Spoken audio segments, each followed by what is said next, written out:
Hugas tayo ng kaldero gamit ang kamay. Ito yung naranasan namin noon sa probinsya pa kami.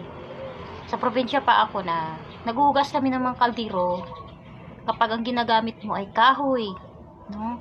Para malinis siya at mapuputi. Pwede ka rin gumamit ng ganito. Ikuskus mo o di kaya yung steel wool, pwede mo ikuskus. Pero ngayon ang gagamitin ko ay ang aking kamay. Kasi try ko kung sanay pa yung kamay ko or hindi na. Buhangin, lagyan ko ng sabon at saka kunting tubig para mabasa, and then kuha tayo ng buhangin at ilalagay dito. Tingnan nyo, maitim siya guys.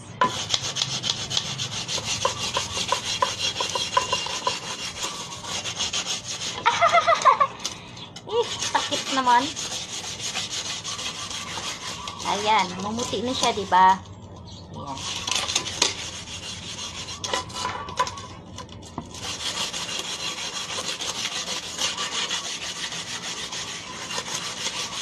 Sakit ng kamay ko.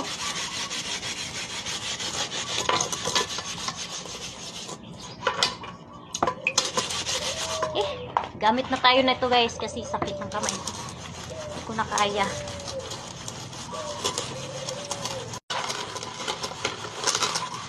Ngayon, hugasan natin. Tingnan natin ang itsura niya.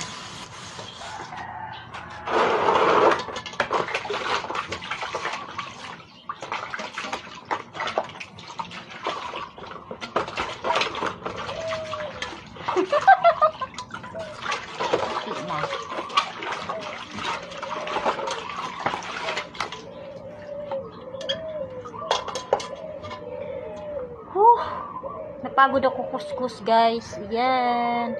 Kapag kahoy kasi ginamit mo, ganito yung mangyayari. Kapag ito ay walang gasol, para-paraan muna habang wala pang gasol. Kaya ito, ganito din yung itsura ng kaldero ko.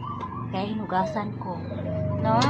Sa mga nakaranas dyan na ganito yung mga pinagdaanan, huwag naman feeling.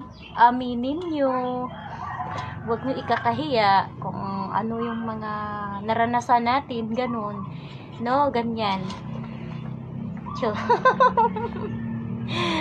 Ay, go.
Kaming dalawa ni Daddy, umaalis kami.